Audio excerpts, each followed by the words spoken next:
Are you an indie podcast or content creator looking to reach a wider audience?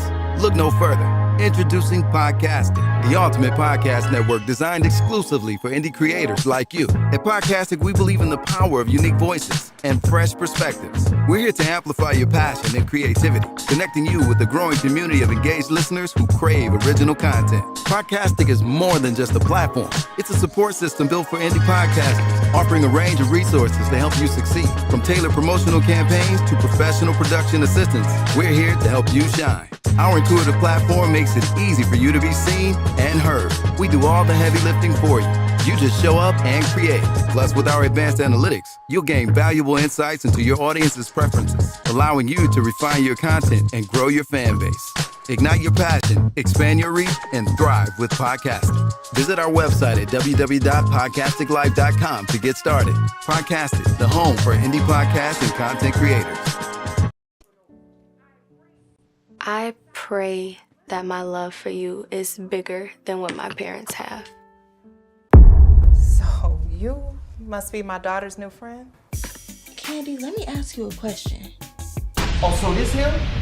This the man that comforts you more than me? Mama, all men ain't like daddy. That's not fair! Rise and grind, wanna show at 9:15 a.m. Monday through Friday, great conversation, guest appearances, 'cause you experience us on the cusp of blowing up. Boom. Wake up, wake up.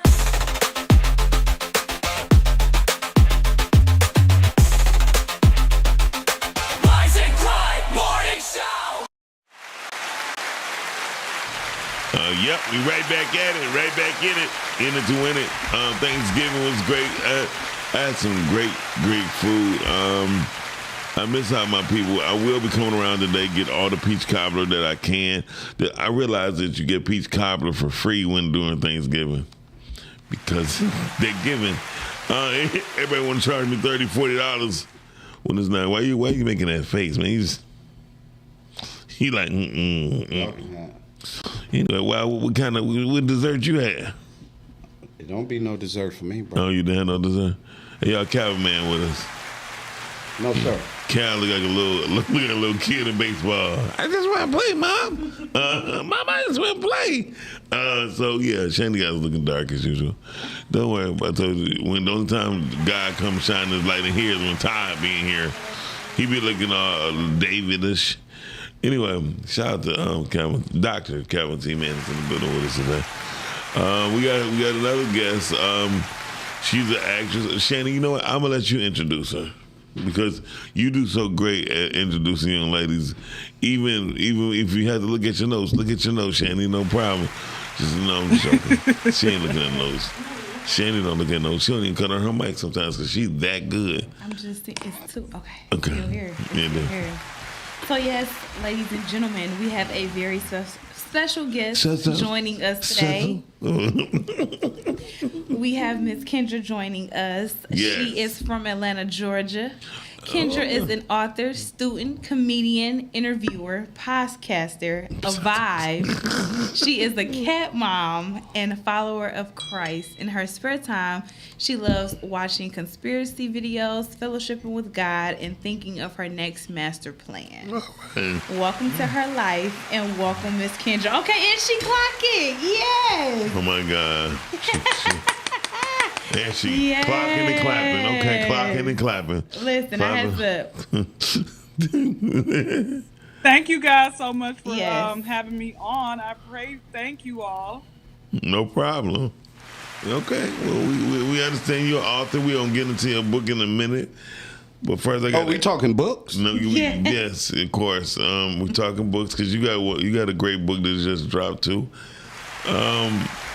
And I got to ask you something, Cal. What was the ingredients on your plate yesterday? Sleep. You slept? Me too. Dog, I did all my ripping and running earlier. I was up cooking early. Got all, because, she, every kind of meat you can put on a grill, she wanted. So, except for my meat. Right. The Christ in her said no, but the comedian in her was like yes. Go No, ahead. listen, I'm still human. I'm ovulating this week, man. I was trying to speak in tongues in the shower, and it was hard, man. I was like, Lord, please, just imagine a sausage. Yeah, I'm listening. I'm ovulating. I'm still human. She said, I'm ovulating. I want a sausage. Yeah. All right. That makes sense. Hey, look, your husband right there. Listen, so, ain't he? No. I listen. No, not yet. I'm not married yet. I was speaking into existence. Okay. Oh yeah, Okay, nothing wrong with that. I got some husbands. I'll be there. I got some husband potentials. I'll be there next week. All right. So listen, when it come down to it, Cal, Fred, what was your plating like yesterday? So yesterday I had again sleep. I really did. After I ran around, did all the right, because I got up 6, started cooking. You know, I had this. My brother gave me this big old turkey. I couldn't get it on the grill. I was mad. I was like, I got to get me a barrel. You couldn't get it. You couldn't get it on. I couldn't get it on that grill. Wow. I appreciate the grill that was bought for me. I love it, but it ain't that barrel. Yeah, you had to cut it in half. No, I thrown and shellacked him and threw him up in the oven. Right? You shellacked him. Yeah. Then put all the ribs and the other stuff that she wanted, and then I ran when I came home. I was tired. Yeah, man, I've been going hard. So when I came into the house, I had me a couple Trulies. It was over. Good night. And even during the Lions game, everybody was like, he's snoring hard. Where you at? I was in the bed, the crib, going. Shout out to the Lions, man. The Lions could have won that, but I seen somebody, they must be holding golf kids hostage every time they play, because they were like, you're going to lose this one, buddy. You got to lose. Well, coaching is, it's one of those things that that's what's right now what's affecting them is last year you had all those players. So if you take the field goal, right, you in the Super Bowl. Different ball game. If you punt it, gotcha. You don't get them shots like that all the time. Right. So then that team got picked apart. They took 2-3 linemen off, one retired. Yeah. Right. So the team got picked apart, and that affects them. That hurt them. Yeah. So what else, you still ain't tell me what you had on your plate, brother. I really didn't. I'm telling you, I didn't really. Okay, you had. I had a bowl of fruit. Okay. Because for some strange reason, I've been feeling full the last couple of days, which means I'm either ovulating.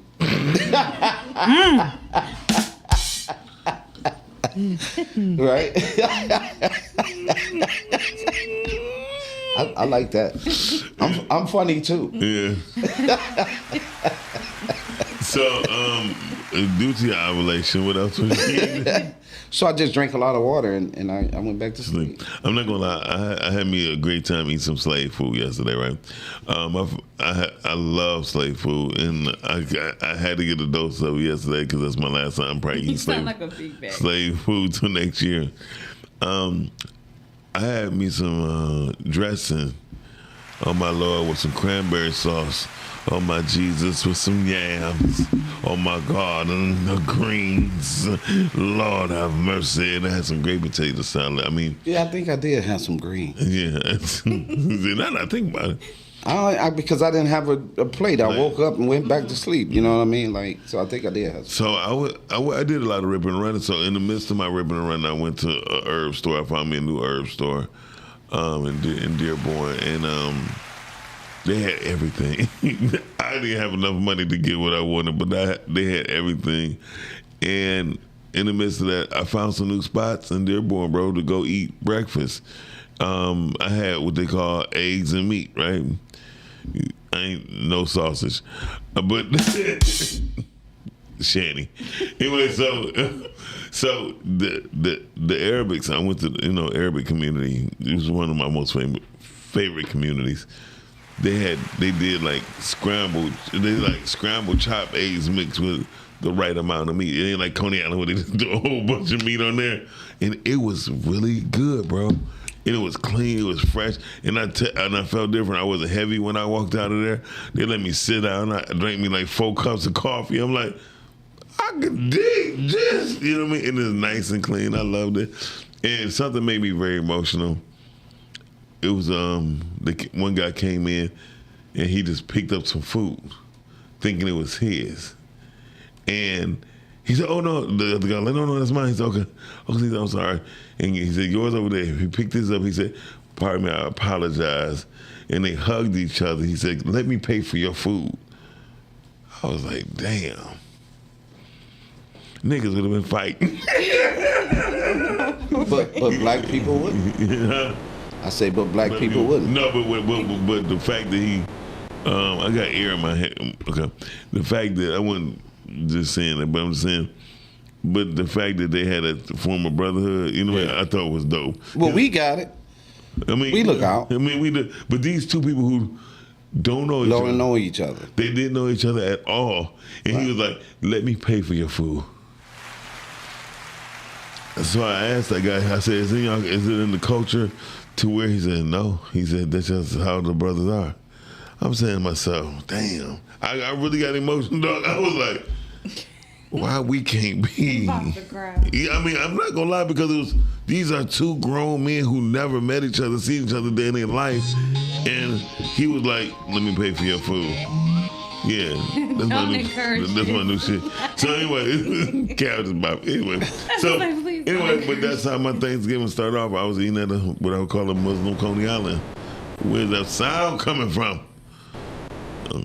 Okay. Anyway, our guest looking like, y'all okay? We're not talking about me yet. We gonna get to you. We gonna get to you in a minute. So, yeah, I'm just thinking like, she got a beautiful smile. She do, don't you? Good job, sister. I won most smiles in 4th grade. That's what's up. All right. Well, go ahead and I'll be there next week. So. Niggas throwing the shot. So yeah, that's how my Thanksgiving. that's how my Thanksgiving started off. And actually I was asleep majority of the day. Oh, I dropped something called Black Life yesterday. What? Really? I was out by the grill. I was in the vibe. I was in my spirit. You was in a vibe? I was in the vibe. I was in my spirit. That's a great place to be. You say vibe with Shannon. She was like, "I told you." Go ahead. And I just went on this rant about, I videotaped it too, about Black life. Mm-hmm. And, it was a conversation about how Black life all over the world. Yeah, it's a beautiful thing. Right, but it's also been, you've been, the word to use is, what's the word? Ostracized, or however you say that. Ostracized. Yeah, however you say that word. I mess up a few words every now and then. And then when you see it from a war point of view, and then you see it from a community point of view, and then you see it from a racist point of view, and then you see it from a parenting point of view, and I was like, Black life is hard. It's Black American life is hard. Yeah, but I totally agree. But like, even like what you're saying, what you was just saying about sharing. Yes. How do we share? Yes. Right? How do I share with Chantel? Like, how does Chantel? Like, so some of us, we practice it. Like when I called in the other night, like you've built, now it's everybody getting out of the way to expand, right? Yeah. So you can have the unity that we don't have to say that that's who we are. Right. We don't have to say that we don't do this. We don't have to say it because it's being done. Right. You know what I mean? So that's just something that, hit me yesterday, and it's pretty hot in my opinion. Okay. Yeah. Well, to our guest, young lady, how was your Thanksgiving? It was cool. I started praying, and my cat, her tail touched and agreed. She put her tail on my foot, and that was it. It was cool. Oh, you mean the real cat? Okay, you kind of threw me off with the way you said it. I'm sorry. I apologize. She's like, "Well, my cat." I'm like, "Meow." Okay, so That's good. So what did you have on your plate? Mac and cheese, chicken, green beans, collard greens, cornbread, and that was it. Yeah, you had a real country plate. Shout out to you. You like a friend of mine named Enos Savard while you're playing. Don't you like Enos? I can see where you're going. I can see. Okay. So, you going to stay here. We're about to introduce the topic. You stay with us for a minute to discuss the topic. And hopefully you stay on throughout the whole show. And we're going to talk about your book. We're going to talk about you staying in Georgia, how hard it is. And I understand the thug life in Georgia is different. And, yeah. Are you comfortable with passing the torch? Wow. You asked that question while I'm texting my son. It wouldn't say. There you go. And that's exactly, yeah. So that's how life is. Me passing the torch, if I was to, pass the torch right now, if it was in Shani hands, I trust it. That's real. If it was, it would have to be in the person's hands who understand dedication. Shani understand dedication. And she'll understand. She might not understand the movie you're going to talk about. She might not understand other things that older people will talk about. But I think she understands very well what dedication and honorable dedication is. So in my eyes, I'll pass the torch. I'm gonna have to in the next couple of months anyway, because I gotta go somewhere and I'm gonna have to be out of town for 10 days. That's a long time. That's a long time to be away for something that you every day. But I'm more likely gonna be on the morning show still every morning. But just notice moves are being made in order for it to happen, because you can't get nothing done just sitting down. And the passage say through Matthew, Mark, and I want to say Jacob, John, Matthew, and what's the other person I just said? Luke. No, I ain't saying no Luke. I would have known when I said Luke. Anyway, that you are never going to be basically loved in your own home at times. You know what I mean? People is not going to respect you or love you in your own home, and so that's what happens. Sometimes you gotta go out of town. I think Shani gotta use a restroom. You gotta use the restroom. Okay, you sure? You need more light, cause Cal light has to shine all the time.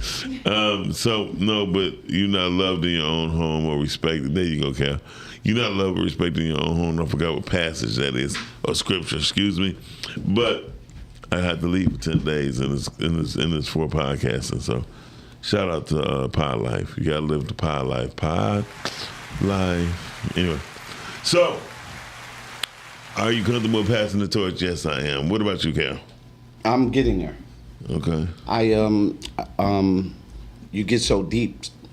You gotta remember, I've been at this a second, so you get so deep that it's the conversation I've been having. When does your business become a corporation? Ooh. And how do you move, right? And that's where I'm struggling. Yeah. I'm struggling at getting it to a corporation. And it's the very thing that we've talked about in the past. We don't prepare the culture to fulfill businesses and to be part of businesses based on, other cultures. They can do that. Well, yeah. And what I'm saying is, if I hire, just like right now, you're doing it. Mm-hmm. And what you're hiring with Chantel and the different people, right? So how do we get to the corporation level? That's what these 10 days is going for. Yeah. First of all, it takes money to have stability in business while you're in business. Yeah, do I believe it takes money to make money? No, I don't believe in that.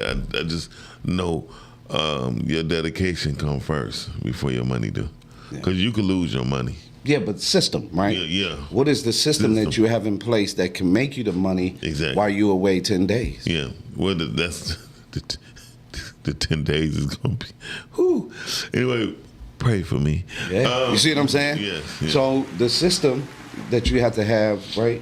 She has to develop a system to sell her book. Like I've been working on my system to sell my book. So it's going into a funnel that's the most successful system I've seen to sell more books about this information that's in this book, these principles that's in the book. And before we start talking about your book, before we start talking about her book, I want to know what's the main principles of your book first, because you've been working on this and you just threw my book cover to the side, and I understand why, because you had to.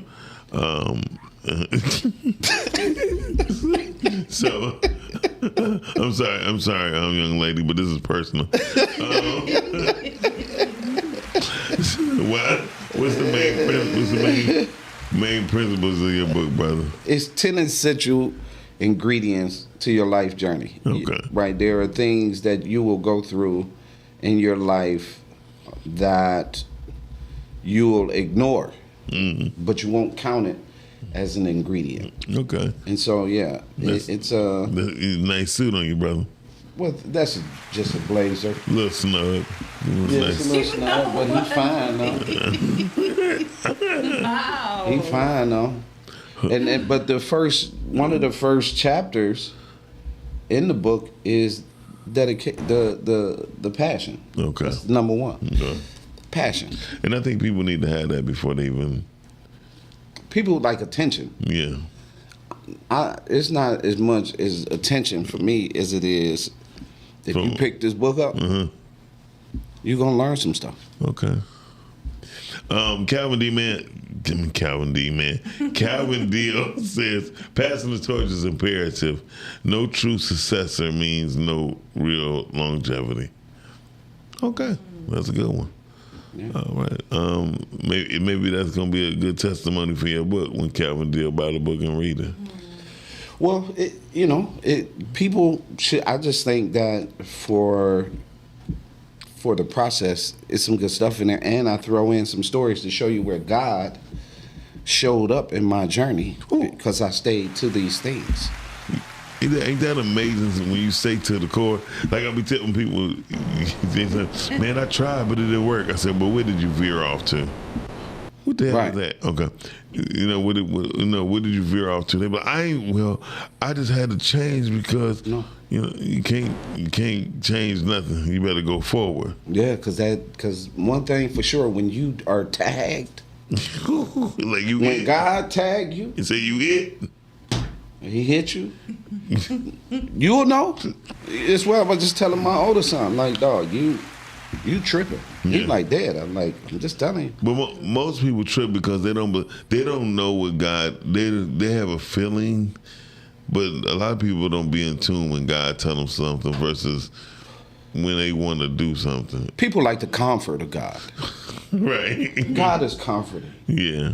Right? So if I run into this situation, I can always say, well, God just told me to chill out. And I'll go to church, and that's it. And that's the quick way to where you can't even debate with them. I'm going to heaven. I don't have that to worry about. That's a whole different conversation. I accepted Christ as my personal Savior. And so my Lord I'm going to heaven regardless to what I do, Right. So when okay, enough of you, Cal. Yeah. Hold on. So, how you doing? Can you introduce yourself to the people that's watching right now, please, ma'am? You're the only. Are you talking ma'am. to me? You're the only ma'am. Yes. Oh, there was a ma'am earlier. Oh no. She's ovulating. She's ovulating right now. She's ovulating, right? Somebody give me over. Go ahead, introduce yourself. Okay, you want me to reintroduce your wonderful female co-host? She did a great job. She did forget to add that I'm a reformed online arguer. So okay. Oh my God. Well, I'm here for the debate. I like that reform. Arguer though. And she said it with a straight face. I'll be there next week. So introduce yourself again, please. Okay, so I'm born and raised in Atlanta, Georgia, to be exact. Your name.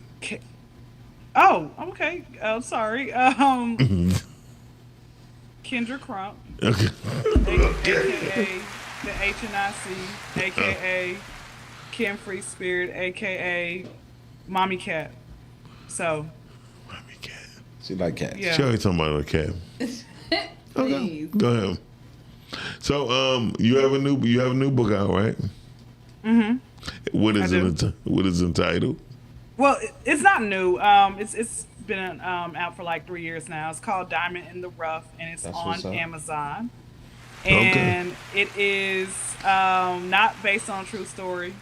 That book came into my mind, like the idea came into my mind like 10 years ago. Okay. And so God, Holy Spirit had placed the Here we go, the vision of what this book was about to be. Okay. You know, it was like, it's like, you know, he gave me the beginning and he gave me the end. However, you know, it's like a burger. You still got to have the meat, lettuce, potatoes, you know, all that, whatever you like on your burger.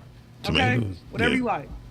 So, and so I said, okay, let me just go ahead, base this off of, like I say, what I would like in my, or wanted to have in my own family, like a father who I can actually talk to, who was cool, you know, a really great brother that I could have a great relationship with, you know, a twin sister that, you know, I based that twin sister off of my alter ego when I used to have one of those, you know, and so, yeah, and it's a pretty long read. It's like, has a little bit of like over 400 pages. I didn't know for my first book how many pages it was supposed to have. And people were like, Kendra, listen, you're not like J.K. Rowling with the Harry Potter, okay? You can't have 1,000 pages in a book. You got to start off small, you know. So that's pretty much what that was about. And so far, so good. It's a to be continued. So the next book is gonna come out probably within the next couple of years. After I have this book, my second book, I'm gonna have a third book, which is gonna be a children's book. And I'm gonna have my pen name of Mommy Cat, because when I was working in the school system, that's all the kids would call me. They'd be like, Mommy Cat! And I'm like, all right. So that's it. Wow. That's where Mommy Cat comes from. Hey, you know, it's nothing wrong with a mommy cat. But I always got a question. Who that pretty little white woman on that cover? You said pretty little white woman? Yeah. Right here? On the cover of your book. Oh! I thought you were talking about my background. Oh, that came from, what was that website? I forgot what that website is, but I don't know. So initially, here's the thing about the cover. It was supposed to be like 5 people, because it's like 5 main characters in the book, right? So 5 actual real people. But I didn't have the money to go and pay the photographer, nor could I pay these people to show up. So I just went on one of those random websites that has a, like, you know, you could just place a person on there. I forgot what that website is called. Fiverr.com. So it's Fiverr.com. And so, listen, I just said, okay, let's something for like $5-10, and they placed it on there. So yeah, it was supposed to be a whole, like a series of just like 4 or 5 different like random people. Okay, well, I just knew that them lips was kind of thin on there. I knew that was a white woman. So now you should just really put your beautiful face on there. I should. You should redo the cover. But my face is on the back of the book. Nobody gonna see the back. I'm talking about the front. I'm gonna leave that alone. Yeah. Sometimes I like to be like Wizard Kelly from the Proud Family. So I don't even know who the hell that is. Maybe when I was gonna say, you listen. I know you was born, in the early 1900s. It wasn't his so I know time. you would know. It's okay, Kendra. I'm here with you. You said the early 1900s. I'm here with you, my girl. Kendra, you know I'm funny too. You can only see his neck down. You can never see. Yeah, his I know. face. You're like the drunk uncle at the cookout. You're that type of funny. I'm the real funny. She is a comedian. No shade, no tea. All right, I'm cutting your dreads when I see you. Listen, no, I'm just joking. I just hope you slip in the driveway. So when we the oil spot. Well, you know, I'm like you. I don't have to call Life Alert. Help! I'm falling. I can't get up. Are you gonna be Santa Claus this year? You know, with your gray beard and everything. What are you planning on doing for Christmas, huh? I'm kind of like your edges laid off. Listen, Oh, maybe my edges are here. I know that's the type of women you like dating. That's the whole joke. That was the joke. You're a beautiful black woman. Ain't nothing on earth like a beautiful black woman, except for a rich white one. So listen, let's get down to it. You silly. The ones that you can't that always walk past you, huh? Ooh. Okay. Oh. We gotta meet in person. Okay. Anyway, that's fine. That's fine. Mark said, "Hey, Kendrick." Hi, Mark. Hi, Mark. So listen. So with your book, when you first started your book, what was your main purpose for your book? So my main purpose, good question. My main purpose for my book was just, I don't think I really had a purpose. I think maybe it was just one of those things where, because here's the thing, I've been writing since I was in 5th grade, but at the time, I used to watch Jerry Springer, and my short stories were based off of that, right? So I had to definitely, I had to be a reformed Jerry Springer author, writer, and everything else like that. And so, it was one of those things where the Holy Spirit said, yo, you need to get serious with this. And you really need to really go after, this is a dream that I've given you, a vision that I've given you. And so I said, all right. So as far as the purpose, maybe stop trying to, when you see red flags in a person relationship wise, run. Red flags don't mean like Six Flags, okay? Where you on a ride, because it's never going to be good. That's the main purpose with this book, as I think about it. Okay, that's dope. So, where do you see when you redo your cover and put your beautiful face on there? I think you should do a relaunch and possibly do a media tour, and also a book tour. I would love that. Yeah, put it together. I mean, give us a call. We'll help you put that together. That's what we do. Okay. So, but I really think your cover should be redone properly. If nothing else, with you somehow symbolically on there, because our skin. Maybe that's fine. Maybe for my next book. Y'all can definitely help me out with that. I would. Why not? Why the next one? Why not use what you got? I guess you know what, because this book is it's like 4 years old now, so I'm like, let me just go on to the next one. It's like a first time parent, right? But the second time, you know what to do now. Yeah, but your kid ain't even in kindergarten yet. It's only 4 years old, so just put you on what you got. Trust me, it helps out. I got a movie right now called Daddy, I Love Him. It's been out for roughly about 2.5 years, and we push it like it's brand new every day. Shout out to the people that's in Quebec, Canada, that's checking us out. What was their name? Man, y'all global with this. Y'all real global. Y'all gonna have people in Thailand calling in. Well, I mean, we receive it, but we already do. Miguel, he's from Thailand. Old girl from Ghana. There's a lot of people we reach. So we reaching across this country, world, and global, and the water, and the continents. And anyway, so when you think about passing your torch, you have any children? No, I'm waiting until marriage. So I'm gonna have 12 kids, man. One child for every month of the year. And I remember I told my mama that years ago. I said, and she said to me, she's like, Kendra, is that all you want to be in life is on your back? And I said, are you mad because that's all you were in your life? I don't know how I'm still alive, right? So, man, I got a really smart mouth. I got a real smart mouth. So, no kids until I get married. But listen, when I do have children, I'm going to drop them off at your house. I'm going to let you babysit for the weekend. Gotcha. I don't got a house. Listen, so, oh, man. Hey. So I knew, you know what? I knew I've seen you before. You at the gas station in the hood, faithfully just panhandling people. Hey, what's up, girl? Like, y'all, listen. I would never ever go to the gas station. Thirsty. Are you for real? I would never be at the gas station. Gas stations for cheap people. I go to the charge up booths over by the train station where you gotta really pay some money at. So you can't just put $5 on your electric car. Can I get 5 on? Can I get 5 on 3? You can't do that. And so anyway, but no, seriously, it take you a while. It take you a while to get 12 kids the way you're doing it. I guess I'll start off in a few years. I'm not gonna rush. I like in order to have a baby in January, you gotta get started in March, April, and then you gotta have the baby in January. Yeah, you ain't gonna make it. It'll take you almost 13 years to create 12 babies the way you doing it. So it ain't gonna happen. So anyway, by that time you be 39. So I got a question. What's the most memorable chapter in your book? Good answer. Good question. Ooh, the most memorable chapter in my book.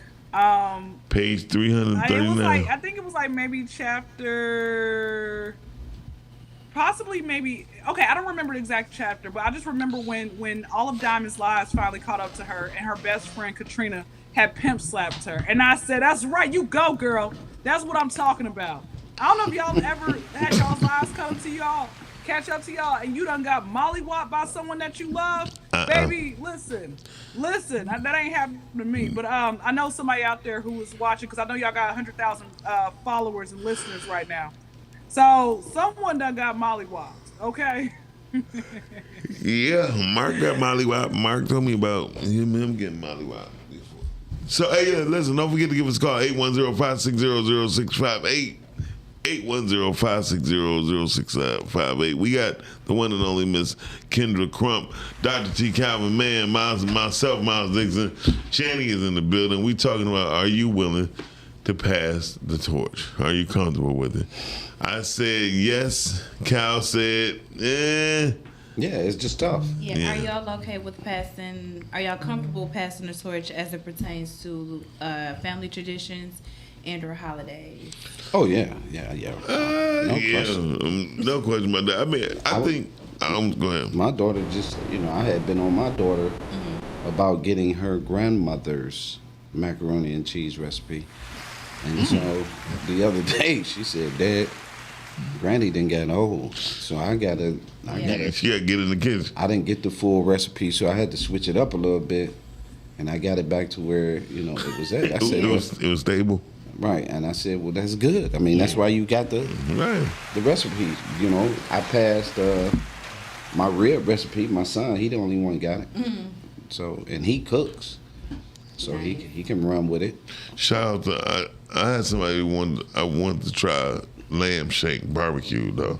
Oh, okay. 'Cause I never had no barbecue. I passed a lot of bullshit though. Did you? Yeah, I had to get away from that. But yeah. What? Like what? My hoish ways and. Oh, the hoish ways. Yeah. Yeah, I passed that, right? But then I drove past it. You know what I mean? Like I had to. That's something you have to give up. That's a torch you don't want to pass. So there were some torches I needed to not pass. Yeah, the debt. Yeah, right. Because you had the debt in the past. Shout out to Stephanie Fox, because she said happy Friday. Yeah. Today she going on a competition today too, comedy competition on the east side of Detroit. What they win? I don't know. Stephanie, call in and let us know what you're gonna win, where it's at, whatever. We like to know. We like to support. You already know what to do. Miss Crump. Yes. Question to you. Yes.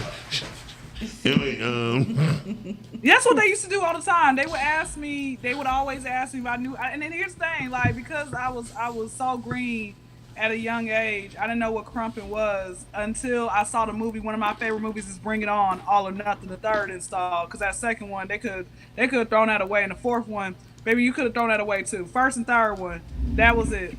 But the third one, when they was like, I think that was the one with Solange Knowles and everything else like that. So third one, baby, I said, oh, that's what crumping is. Okay, listen. Oh man, I didn't stop. And then that was Stomp the Yard. They was doing that.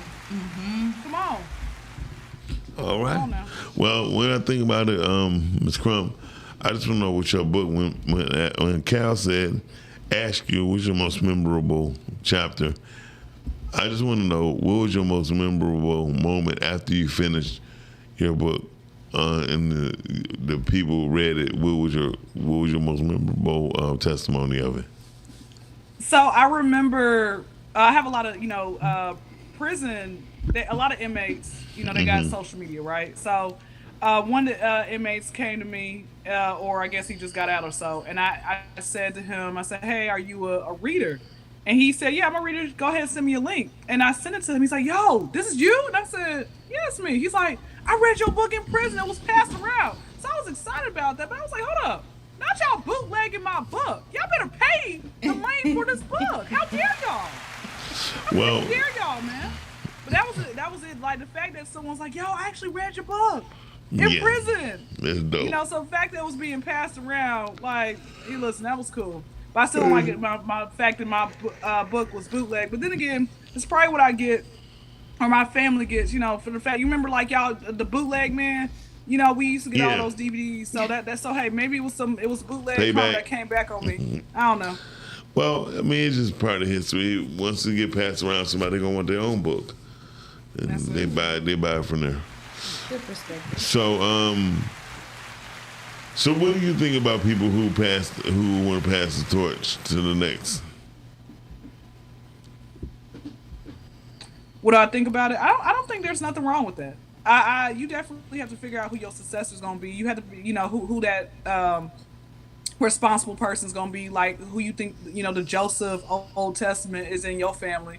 So there's nothing definitely wrong with that. Go ahead, you know, find somebody. I can't wait to pass the torch, you know, one of my children or so, or, you know, whatever. So yeah, I definitely think it's really important to do that, and don't be nervous about it.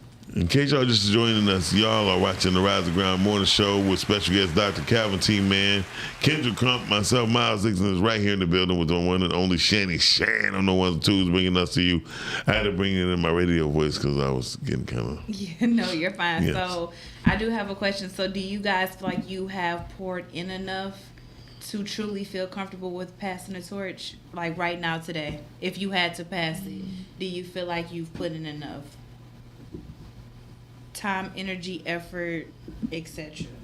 Are you asking everybody on the panel? Okay, well, Cal. Ladies first. Go ahead, Kendra. I'm you know what, I'm getting there. You know, there's a lot of stuff that I've had to do preparation time. You know, because it's a lot of stuff that I had to do. Some things that I have been having to redo again, rethink again. Maturity wise, I've had to grow up in certain areas. So yeah, so yeah. Wow. Okay. Cal, what about you? So, all ingredients count was really came to me almost 3 years ago, and as I was, you know, writing and sharing and going through the process, I recognized that the one thing I recognize about reading is what you feel or what you write on paper, everybody is not going to support it. It's not in, they don't buy into it, right? That type of thing. But I write for my legacy. And so whatever one of my kids or grandkids or nieces or nephews, whichever one picks it up and hears and learns to navigate their journey through this book, through this lens, that's what this is about, right? For anybody that is in the middle of a journey and you don't recognize these things, right? Where is your passion, right? Do you have, how do you look out for somebody else? Like, what are these things? And so in this book, it's just an amazing, for me, I had to dig deeper because I had wrote so much of it, and I write not like Kendra, but I write emotionally. Right. And so I mess up a lot of words that I got to go back, I got to fix. Right. Even before we put this out, like the publisher, she was like, yeah, I like it, but you can't spell you or you are. Yeah, you got to go back through it again. And so I had to go back through it again and again. But knowing that in the chapters, I explain what's happening and what passion looks like and how it should feel. And then I tag it with a story from my passion. Mm-hmm. And where it was in my life and what it means, right? Like, passion is the oxygen of the soul. So that's a quote that's in the book, right? Right. If you don't have passion, how do you ever fulfill anything? So you got to have passion first, right? So it's just that for me that I'm just willing to share. And if you buy it, you know, that's awesome. If I end up somewhere because of it and the right person picked, that's even more awesome. But the truth of the matter is, I write for legacy, and the fact is that my grandkids will be able to walk in, just like I was able to get my dad's album covers and things like that. My grandkids, nieces and nephews will be able to say, my uncle wrote that children's book. Right. Now look at it. Right. You know what I mean? So. Well, that's dope. Shandy, can you repeat the question, please? Yes. So the question was pretty much asking, at this age and stage in life, do you feel like you've done enough to feel comfortable with passing the torch? No. With the impact that you've made. Gotcha. No, I feel like I haven't done enough at all. Okay. A lot of days. And that's so interesting because with people that have done so much, they typically do feel like they haven't done enough. So that's all I want to Well, I think as you grow, you compartmentalize. Compartmentalize Different parts of your life. As you go, you be sitting up there like, when it came down to music, I think I've done enough with this to support my city. Did I do enough for myself to support myself? No. And I think that's the big difference. And then when I realized it was hard for me to get support no matter how much I've done. It's tough. That's what I was saying. Yeah. You see what I'm saying? Yeah. But because when you like her book and your book and right and culturally, it's almost like I have to challenge her book. She got her book, so girl, I can write a book better than her, you know. Yeah. So like, instead of here, let me invest so we can circulate. Right, which is why we're always in a position of having to ask the system. Yeah, that's what really right now. That's what's really bothering me more than anything, is that anybody else can start a business just like you went, and anybody else. But when we start a business, I got to go ask this person. I got to ask this person. I got to borrow this. Right. I got to go through this. It's this program. It's all of that. And then when you say, you know, I need investor, well, now I'm different. Well, I need investor instead of taking this loan, right? Where are the investors for the culture? And so when you say that, then they have an opinion because they've had so many people come and take advantage and not do what they said that they were going to do, but that happens everywhere. And then because of that, now this business is held up. Like I got a whole restaurant planned, right, with my son. Right. And I'm afraid to even put it out. Yeah. Right? I'm afraid because first he got to go see this program. Then he got to go see this program to get money and funding. And then he has to go through this. And then you got to ask these people. Right? So by the time you go through, like I've been watching my man go through the process with sushi. Okay. Right? And how he was already doing sushi events and things like that. At your event, he was there at the Oscars. We talking, and he was like, "Man, it's man," and it was just like it's cutthroat. Yeah, and they make it so hard for you because you are not in a position. So it's the same thing my man said. What she's talking about. Yeah, she got a book, but imagine if she had 100,000 black people that bought that book. Yes. Now she could turn around, right?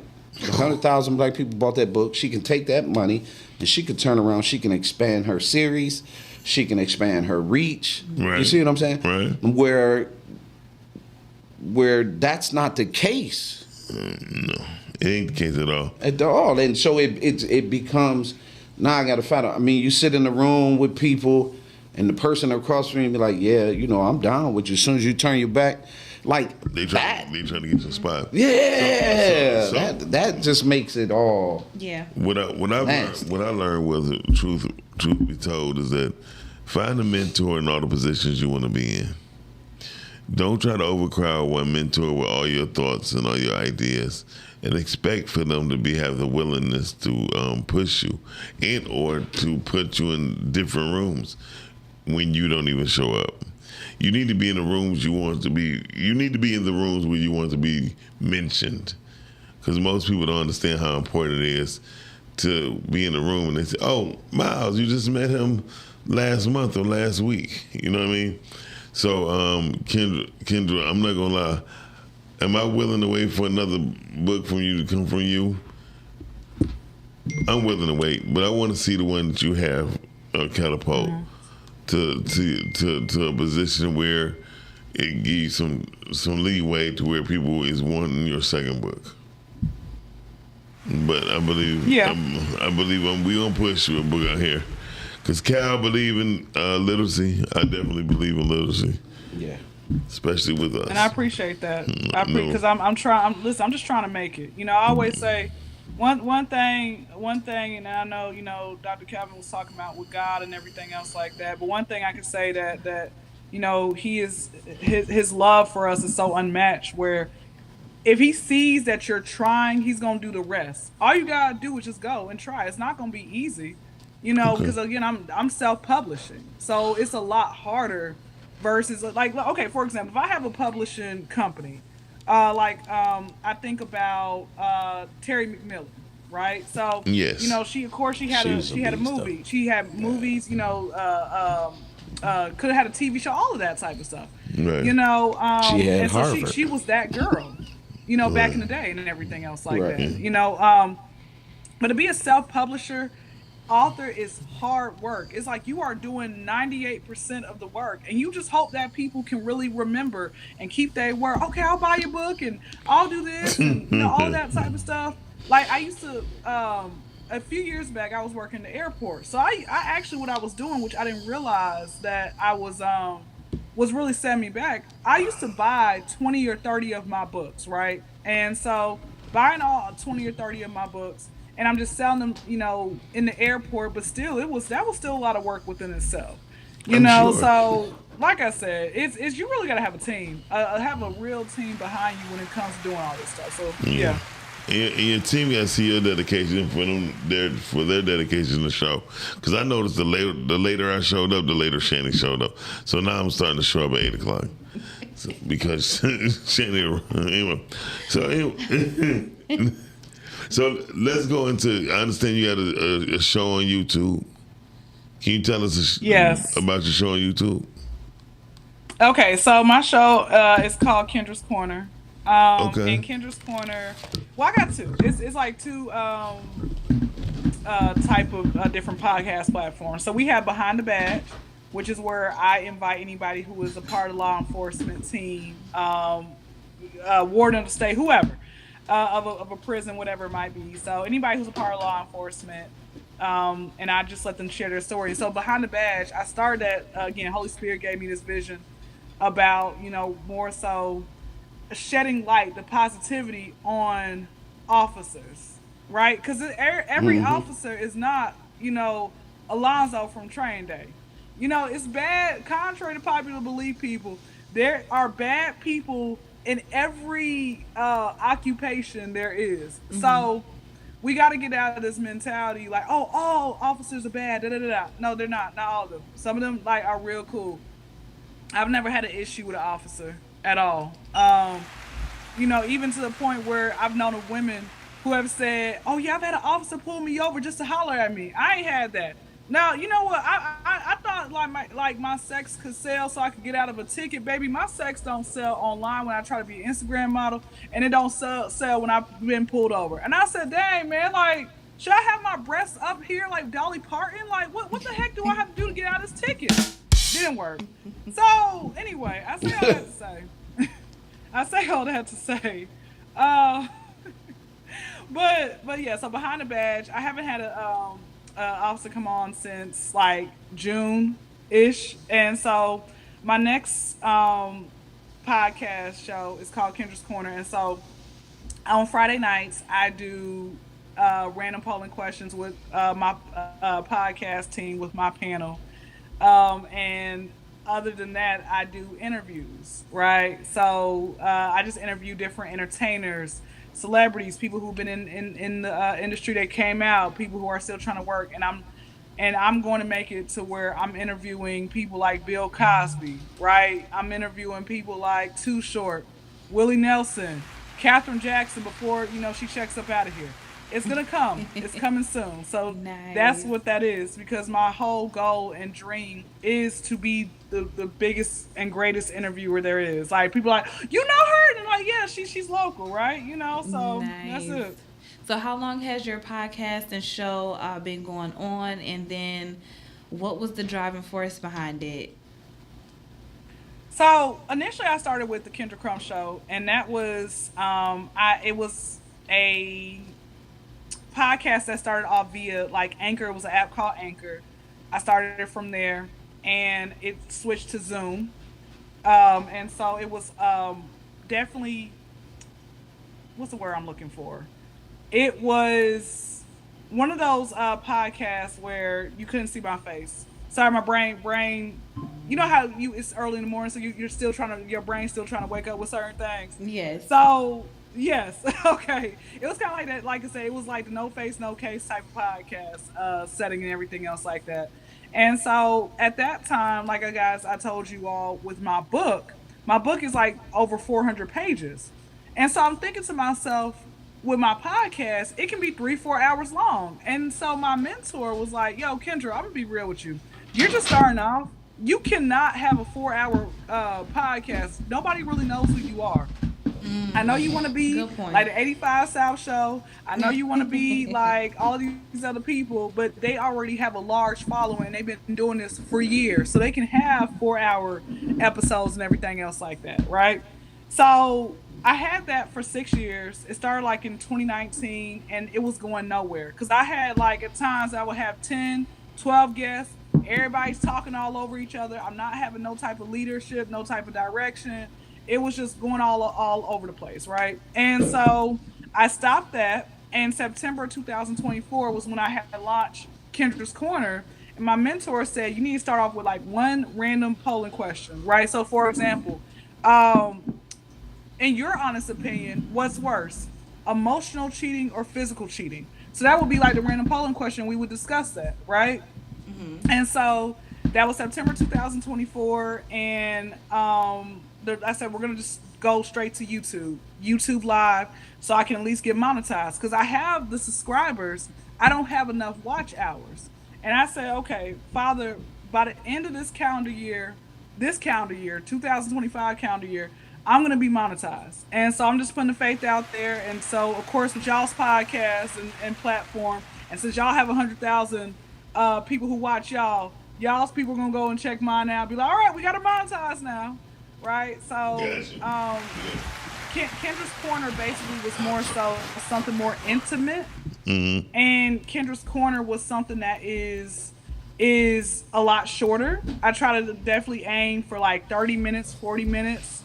And I definitely make sure to have 4 or 5 people at a time, because if you got 10, 12, 15 people on your show and everything else like that, that's gonna be too many people. Like, I don't know. Let me ask y'all a real quick question. I'm coming back to the other to answer your other question. What's the most amount of people that y'all have ever had on y'all's platform, on y'all's morning show? On the morning show? The most at the same time. Oh, at one time, honestly, it was a tragedy. It was 9 people. But you see what I'm talking about? Oh no, I'm a strong believer in 3 to 4 people. Because it works. Because again, you have one person who's gonna sit here and talk for 30, 40 minutes about, and it's like, baby, you gotta pass. It's like a blunt, man. Puff, puff, pass. All right. You can't be sitting here hogging a blunt, talking about what happened when you was 2. Nobody freaking cares. Come on, Miss Crump. You don't look like you're a blunt lady. Reformed.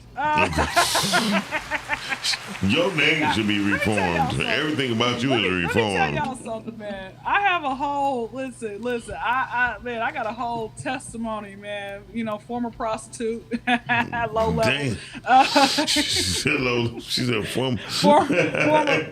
former drug addict. Hey, illicit drugs. Kendra, Yeah. how much I'll be there next week? No, I'm just joking. It was Man, you quick can't joke. afford me. Anyway, back to the story. So I can't afford her. Man, I was a top Jezebel, man. But I didn't Yeah. realize I had a Jezebel spirit in me. But man, Jezebel, man, I was Jezebel. But anyway, but back to the story. To answer the answer her question. So like I said, going back, like I say, my interviews, it's one of those things just where she was asking like what was the motivation behind that? Because number one, the motivation is I'm tired of living in the hood where, you know, you go knock on someone's door, you think a person lives there and it's a squatter, right? My next door neighbor is a squatter and it's a dog too. The dog come out with gold in his mouth, man. It's like, you know, where you got 12 riding through the neighborhood all back and forth. You know, like it's my motivation is knowing that this is I have a gift, right? Great interviewer. I'm funny. I actually have something. You know, I'm gonna break it down to y'all real quick. In the Gospels, when Jesus was feeding, he fed the 5,000 and he fed the 4,000. And when he said to the disciples, he says, make sure you guys have the leftovers. If you go and break that down, the breakdown of the leftovers is whatever God's giving you. You don't waste it. So don't waste your time. If he's giving you a free day, don't waste your time doing unnecessary BS. Don't waste your talent. Don't waste, you know, your gifts. Don't waste actual food people give you. So one of the things I'm like, listen, Holy Spirit, thank you so much that I'm not being wasteful of my leftovers. You know, again, I could have been monetized already. Let me tell you guys something else as well. So I actually just got a vlog and tripod kit about a month ago. And I said I'm about to hit the streets and do these ATL street interviews. So the same random polling question I just gave you guys earlier about, you know, what, in your opinion, is worse between emotional and physical cheating. I go and I hit the streets. I go to the laundromat and I ask some, you know, 5-6 people and everything else like that. Get their opinions about it. And so that's what I'm trying to do. I wasn't in Not the trying. room. I am doing. That's what's up, and that's good. That's a great way to keep it going, to keep things pushing when you're in your downtime and create more content. I wasn't in the room when you asked that question. What was your answer, Shani? I was asking her how long her show. No. I'm talking about, I said, what was your answer?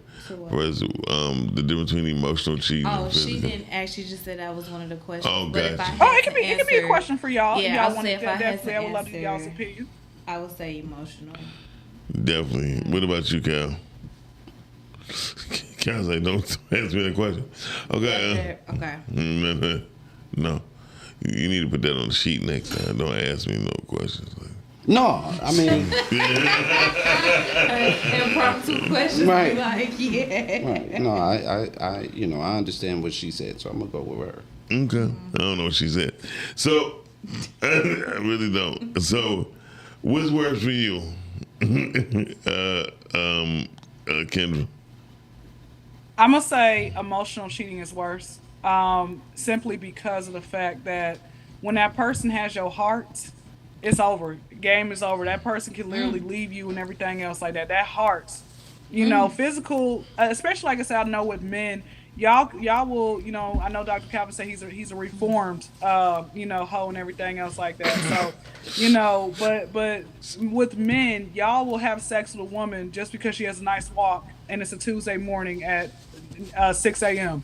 and you go on about your day. But if that man is emotionally invested, 6 o'clock. Now it's 6 o'clock on yeah, Tuesday. come on now. That man, listen, you up with the roosters, caca. You know the roosters, and you caca too. So you know, once you once that emotion, you know, it's a done deal. It's a done deal. Where his heart is somewhere else. Oh, it's over. It's over. Oh, when our heart is in our pants, it's over. You can forget it. It's a wrap. Don't I hope I answered her other question. She said like I hope did I answer your other question? Where you said so pretty much what was the inspiration behind it? Yes. Okay. Well, that's good. And Ms. Kendra, thank you for joining us today. We really appreciate you. I'll be tapping into your corner. Yeah, we definitely gonna be watching you on YouTube. If you can, put your URL inside of the thread. This is Mrs. Kendra Crump with Diamond in the Rough with a pretty white woman on the cover. Just look for her. She's on Amazon.com. It's on Amazon.com. It is on Amazon, and then so for my next book, because I got to get off of Amazon. Amazon will really rob you, man. They listen, man. They're worse than Death Row Records, man. No shade. Actually, I know Suge Knight watches this. If you just pull your own copies, just I'm gonna go to Ingram. My next once the second book comes out, I'm going to Ingram Spark and going there because I need. Yeah, a lot of authors are boycotting Amazon anyway. So yeah. Well, I would say this: independence is always good, but your grind got to be better. Whenever you go outside of the norm, your grind got to be 3 to 4 times harder. I learned that being in the music business for a while. I used to be in Atlanta. I used to stay in Atlanta. My studio was on Fulton and Industrial. Really? What was your studio called? It's Sure Thing Records. All right. Sure Thing Studio. Hey, listen. Are you still searching talent? Because listen, I'm a rapper as well. Can I switch you a Hot 16 real quick? Go ahead. Let me hear you. All right. I'm going to do acapella. Ready? I'm assuming that's the only way he's going to do it anyway. Go ahead. Please. All right. Kendra, in all black. I stay strapped. What you know about that Krenak? All right, mixtape coming soon. Yeah, quit tomorrow. Today. Yeah, no, today just lavish in it, but quit tomorrow. Say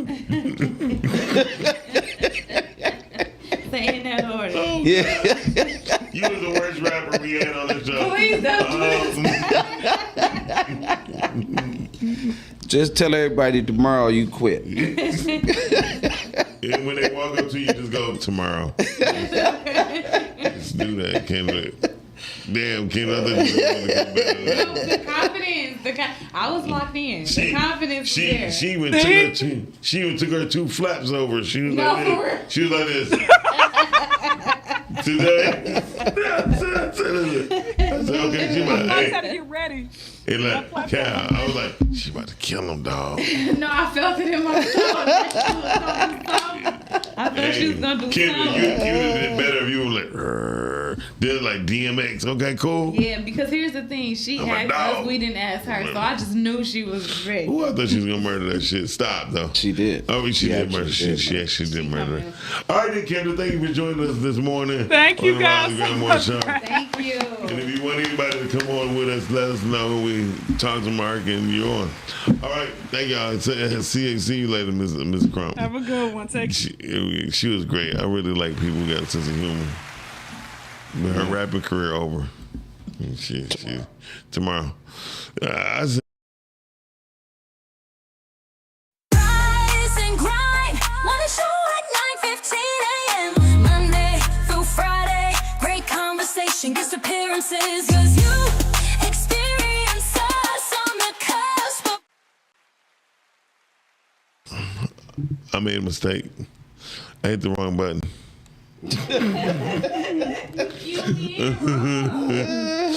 Oh boy, but we're about to go into commercial break anyway, so we'll be right back.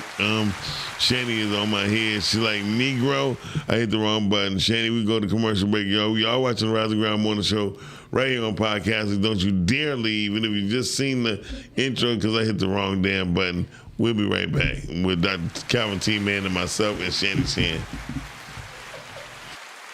Are you an indie podcast or content creator looking to reach a wider audience? Look no further.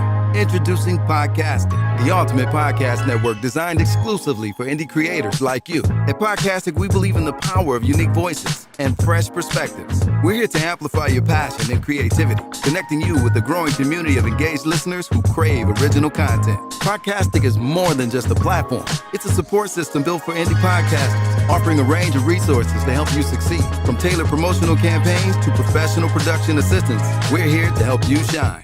Our intuitive platform makes it easy for you to be seen and heard. We do all the heavy lifting for you.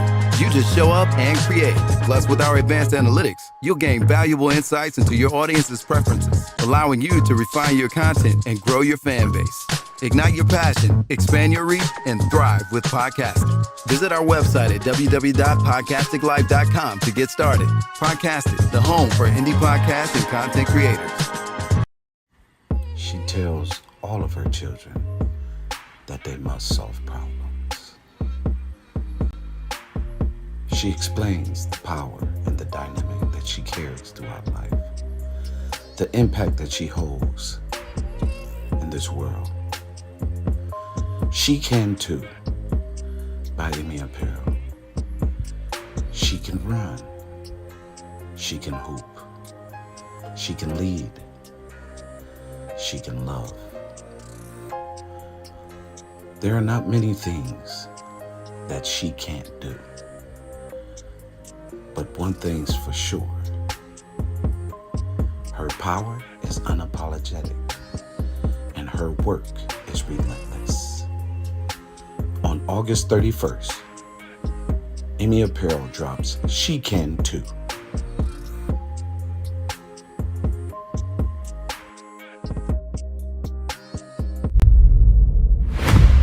So I'm gonna be like Queen Latifah and these bitches set it off.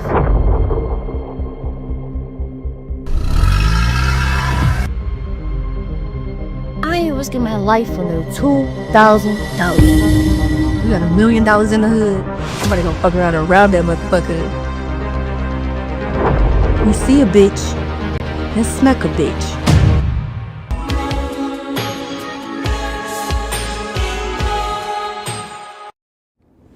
I don't know what you gotta do or how you gotta do it. Just save my daughter.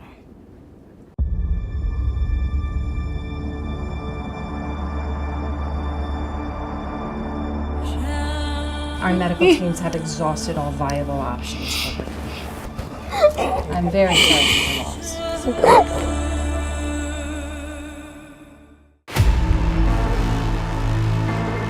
The craziest part is you looked out for me more than you did the whole time I was pregnant.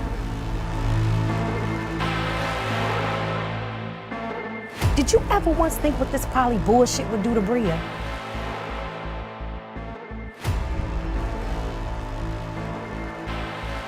You better speak! You already think we can't walk and chew gum at the same time? I thought we could be something special. You gotta fix it, man!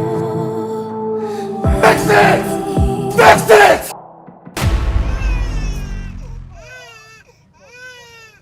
What? What kind of man you think I am? I don't know. You took a part of my soul, but I still give you more. Hey, real quick, I know you guys are enjoying the show. Yes, we are always having a good time on the Rise and Grind show. But please, do me a favor. Go to YouTube, type in Rise and Grind Morning Show. Hit that like button, subscribe, and turn on your notifications. Therefore, you can always be in tune with our live content and interact with us, be in the comments, and we can keep bringing dope, hot content to you. Now, we're going right back to the show.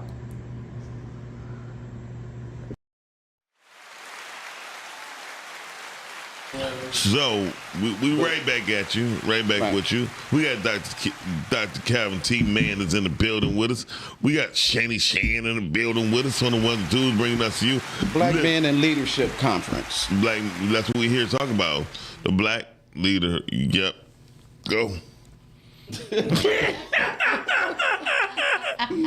Next Thursday, right? It's next Thursday? It's next Thursday. Oh, wow. It's going down. $4.99 a ticket. How much? $4.99. It's selling. Oh, 500. Oh man, you getting the works though. Oh, that's dope. Yeah. I mean, well, let's bring it up. Actually, I could tell you what. If you would let me know, you could put what's on your computer on the screen. Well, she already got the pictures. Okay, well let's go for it. Hold on. Let's talk about the conference. What day is it? December 4th. December 4th. That's a great day. One of my Thursday, 8 to 5, and then after there's a networking event as well, right? Mm-hmm. And just to get into this Black Men in Leadership. Where's it at? It's at the Huntington place. You know, they used to call it Cobalt. Cobalt Hall, but it's at the Huntington place. Yes. And that's Thursday afternoon. That's Thursday all day, Thursday morning. Okay. It's going down breakfast. You get breakfast, lunch, and you got that networking event from 8. Are we broadcasting from there, Shani? She like no. She like parking though. No, it's not even that. I'm still just very much trying to find it. Do you mind shooting it? Oh no, I was just asking because. Yeah, no, I'm just talking about the actual thing, so I can put up the pictures. Mm-hmm. So, right, because you had them. Heather had you send them, had them posted. So. But the conference in itself, right? When you get into the conference and how it, so you have. Hold on, give me 1 second. Because last year it was at the church. Last year, no, they didn't have it last year. Okay. The year before, it was at Cobalt. Every year it's been. So who is the sponsor of this conference? It's brought to you by the Unity Collaborative. Okay. Right. I remember them. Right. I did a shirt for them, right? I don't know. Okay. Did you? I don't know. I know I'm about to do one for them, right? So, the Unity Collaborative. If anybody know, I'm drinking my hibiscus tea. I had drank some other tea earlier, but I made me kind of sleepy.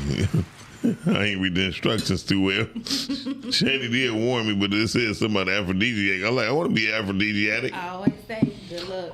And so this conference has a number of speakers right, that will be doing presentations around Black men and relationships, Black men, mental health. This conference has a number of the top speaker is Tony. I believe his name is Tony Bowles. Is the one of the speakers, and so is David Banner. Right? Okay, David Banner. Yeah, and so that's just going down early, right? And then for the life of me, which is driving me crazy, because anytime you need to pull something up, it's easy to pull it up for it's right there. It's right there, but it is a retrograde, and technology is wonky, and it's wonky as can be. And I'm telling you, I had it pulled up. I'm telling you now. Yeah, I had it pulled up. I had it pulled up, and then it disappeared. Yeah, which is crazy. So anyway, but even so. Yeah, so what is the push behind the conference? The conference, because it's everything. Black men in business are presenters. We got men coming from all over the country. Okay. We got brothers with. I knew I should have worn my suit last year. I would probably been on the panel. So what is the significance of it being for the men? I noticed that you didn't say ladies. So what is the impact? Well, we're surprised that the ladies didn't crash it, because anything you do with men, women crash it. Every time. We just trying to make it better. But this is put on by two beautiful people, women, and they're collaborative, and they see the things that affect males and built these relationships. This is like when I got invited to the first one, I was blown away, and when I walked in, And it was somebody told me I needed to talk to Darlene, and Darlene brought me in, and I mean, I walked into the first one and was blown completely away. Wow. And you're talking men that are successful at business, they're corporations, they're companies, right? And you're in this space taking in some very powerful information, the different relationships that come with it. And so when you look at the various people, so the list goes on, and so I'm gonna give it to you. You got Tony Coles, president of iHeartMedia. Okay. David Banner. These are men. You got Thompson Knight, founder and president of Caught Up. Rufus Ferguson, professor of music and chief music technology programs at Mott Community College. You got David Campbell from AAA Auto Group, field vice president. You got Patrick Lindsay, right? Vice president of Wayne State University. Like, the list goes on. We have my sister Stacy is going to be a presenter. One of my former basketball players is going to be a presenter. We have just a number of people. Kareem Scales, like, it's going down. Your girl Marsha Favors. Nice. Right? And so it's just going down as these speakers and, unravel and share. I'm on the fatherhood committee panel where, people will be learning new things about fatherhood that they hadn't heard. There is a scholarship presentation. I mean, like, it goes on and on and on, right? And so it's you got to understand that when you walk into this conference, going into this conference, you might look at it from the value of one way, but this conference was 2 days before. So we reduced it to one. Okay. Next year, we coming right back with it in our regular scheduled month. Our normal month that it's done is September. Nice. Right? And so looking forward to next year as well, but to really have the conversation of collaboratively where this success is in the building kind of answers the question I was saying earlier. How do you move your business from a business to a corporation? Yeah. Right? Because you want to be, there's too many benefits of you being a corporation instead of just being a business. I want Emmy to be a corporation. So sitting in the space with these men and listening and learning. Most people don't know the difference. Man. And most people don't even want to go to another level to get to know the difference. It's the same thing how we had a conversation when you sold dope. You pulled your car, you got your car, and you pulled and you stacked all this money. You was working for the feds, didn't realize it. And so you drive your car into the hood to show off to the people in the hood. I think that's what a lot of people like to do, right? Yeah. Pontificate to the poorest of the poor or the minority, or like, I did this, you could, not this. This conference is way different. I'm telling you, when I was at the first time I went, man, I was in there almost in tears listening to black men share information. It was just that powerful. But it was that powerful because of the type of people that they were, of course, where they were at in their life, too. Yeah. Right? Yeah. Because I'm not going to lie, same thing with me when I was in a room with over 1,500 millionaires, right? And I'm sitting up here like, black people, we got some money, we got some bread, and these people is willing to share. You know what I mean? Right. It's just that we have to learn there's a process in everything that we do in life. You know what I mean? Right. When God, I told the story last week on my birthday, a week and a half ago, on my birthday, Cal, that night I wrote a list of everything that I never done, right? Like I never felt my grandmother's hands, you know what I mean? Never got the hug from my grandma. I never done a lot of stuff, right? Right. Wednesday morning I woke up, my elbow was hurting, right? I woke up looking in the mirror in the bathroom, like, damn, I never had a broken bone. I never been, and you know, it's a lot of things that I never been through that was on the negative end. You know what I mean? Right. When I was thinking about, like, oh, what was me? I never did this. My grandfather, but man, and I'm looking at my people, my other friends. They got their mamas, their fathers, their grand. You know what I mean? But they've been hurt. You know what I mean? They've been in car crashes. You know what I mean? They've been through other stuff. It's like you have to understand. It's always going to be storms. You have to learn how to weather the storm, the good with the bad. And most people handle what I thought was so bad with me. That following Wednesday morning, I had to realize, like, no, God been covering me all this time. Yeah. You know what I mean? I was worried about the wrong things. God been covering me, and I wasn't even grateful enough to appreciate the covering. Yeah. You know what I mean? I was so worried about the woe is me part. Well, what about me? Yeah. You know what I mean? Like, yeah, like I kept you covered from this, but you had to go through this in order to be who you are. So now I'm working on how not to be as emotional when I speak, when I talk, because I learned a long time ago, no matter how much passionate a black man is, when he cry in the moment of asking for help, it weakens his moment. You know what I mean? Like I didn't watch Minister Farrakhan speak, and there was times that you could tell he's about to. He said, I remember he slapped the podium. He said, "God damn it!"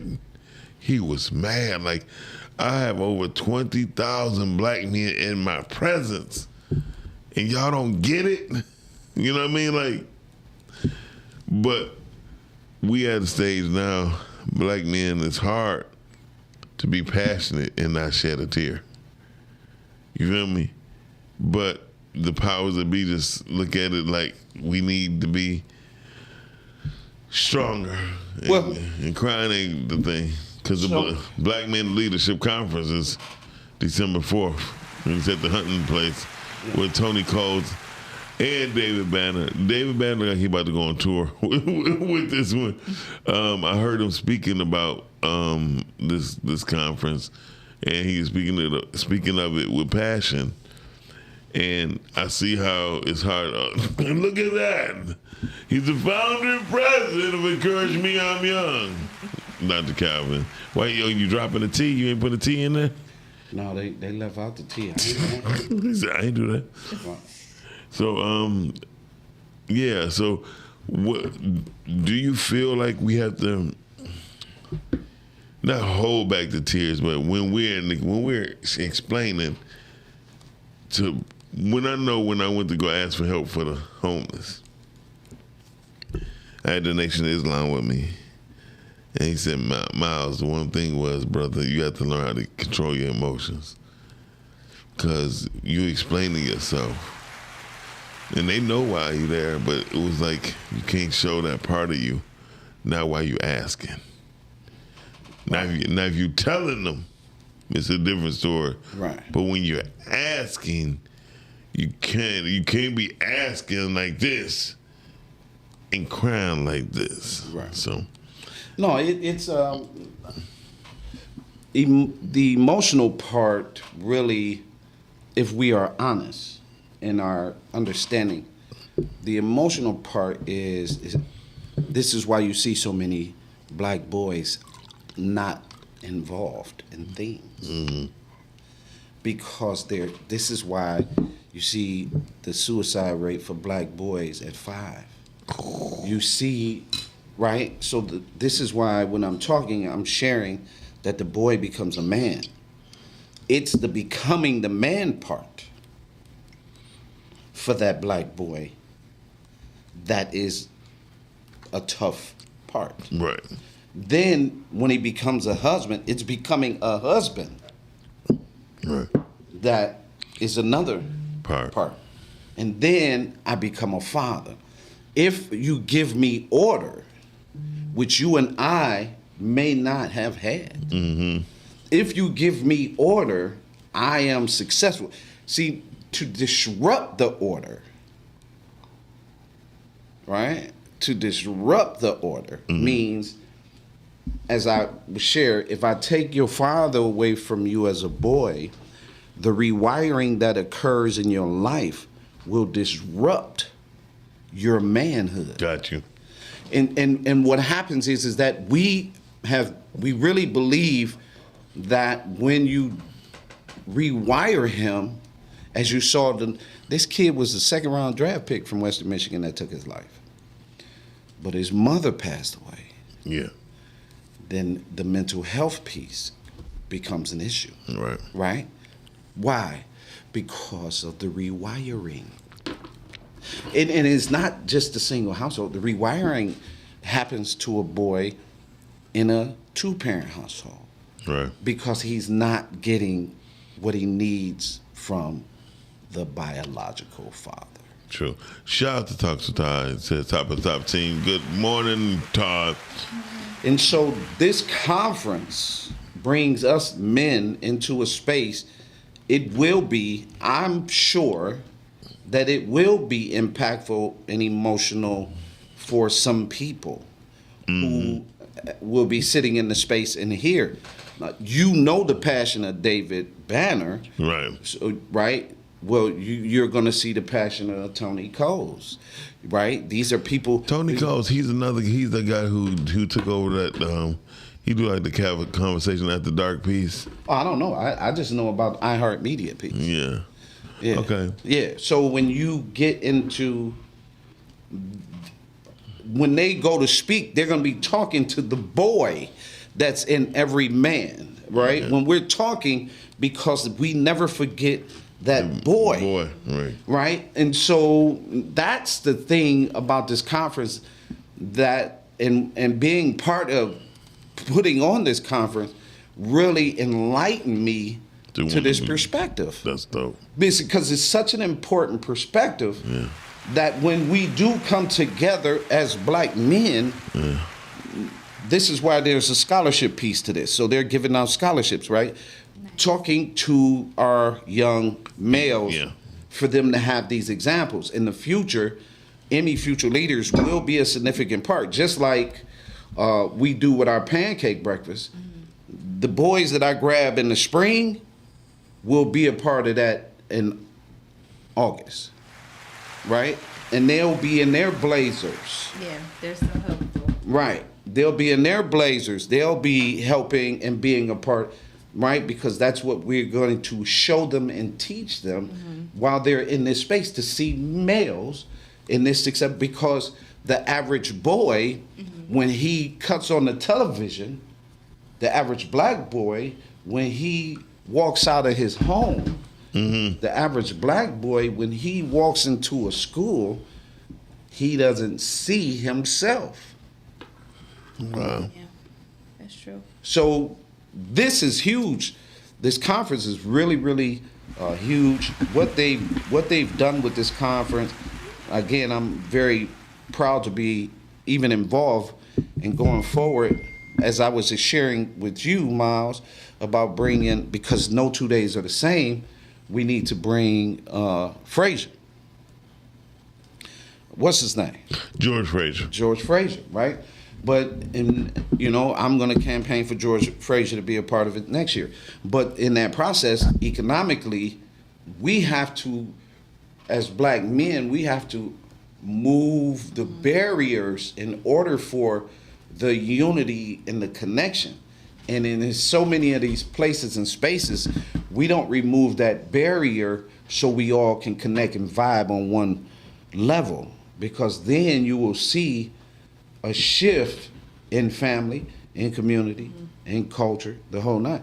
And in the meantime, like I said, you can be in groups with men, and it doesn't have that.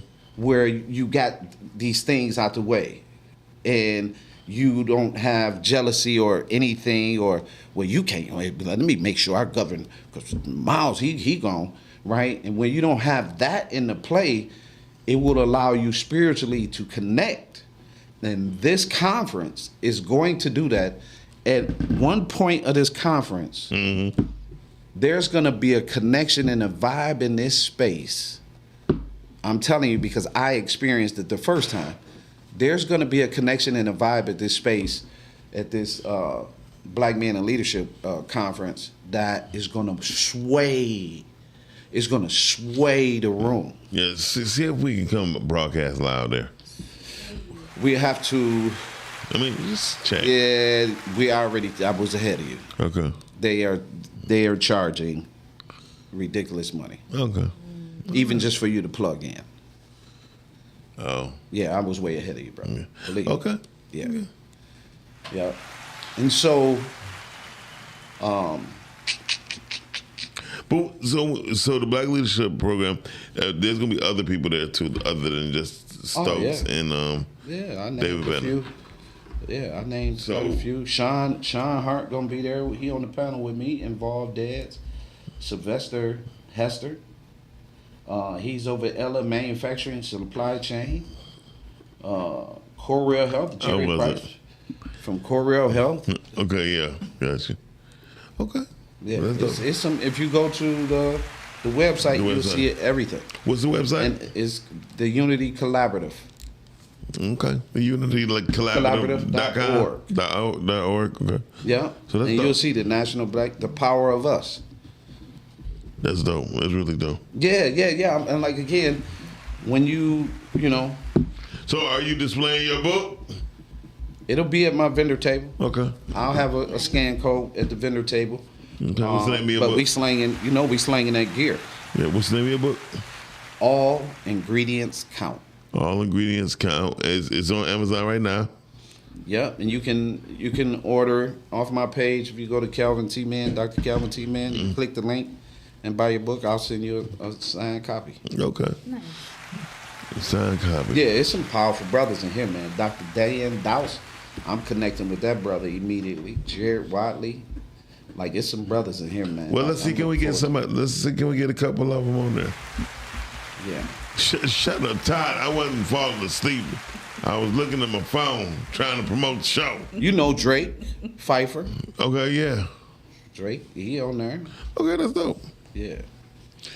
Well, hey, that's what we do. So let's see, can we get something before that? During the time up to December 3rd, see, can we get some people on here? Yeah, I'll put that in a message to them to see if anybody want to come on. Yeah, Mr. Stokes. I mean, let's get Stokes on here. Yeah. And see how we can make You mean it. Coles? Coles. It was named Coles. Tony Coles. Tony, I don't know. Stokes and Coles. Okay, I don't know what the hell. Tony Coles, yeah. I'm thinking of Stokes. Let's see why I got it. Okay. Right. And if we let's see, can we get David Banner? We might get both of them at the same time. Who knows? Yeah. It was just for 10 minutes. And it's to promote the Black Men in Leadership Conference. Yes, sir. I most definitely am. I'm trying. One of the best rappers alive was born that day. Yeah. That's Jay-Z's birthday. Oh, really? December 4th. Yeah. Yeah.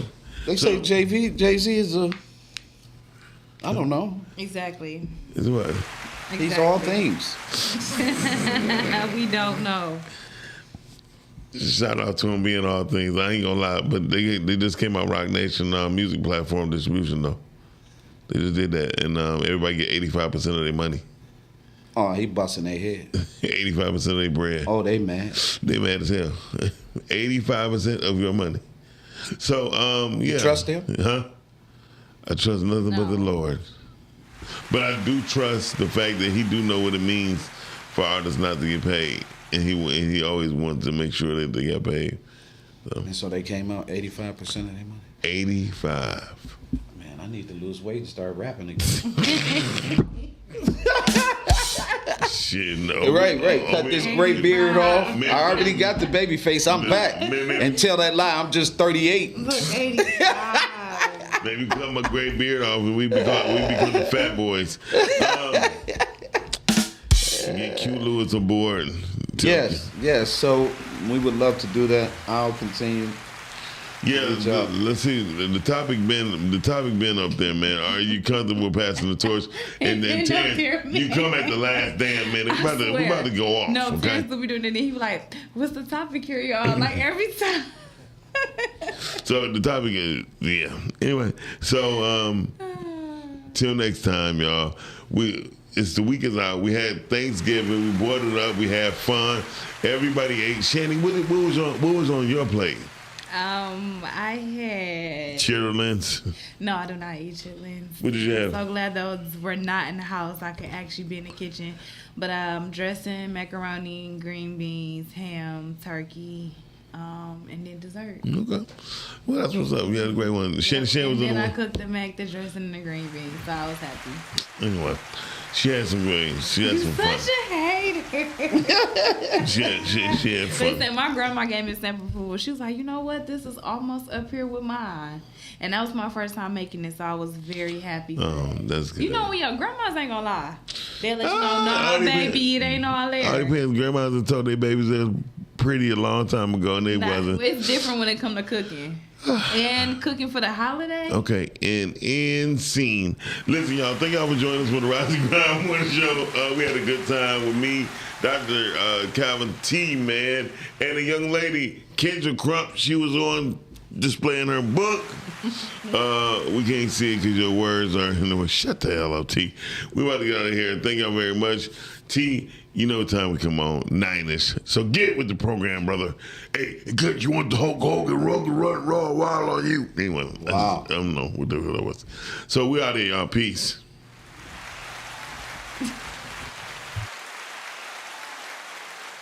Rise and grind. Wanna show at 9:15 a.m. Monday through Friday. Great conversation, guest appearances.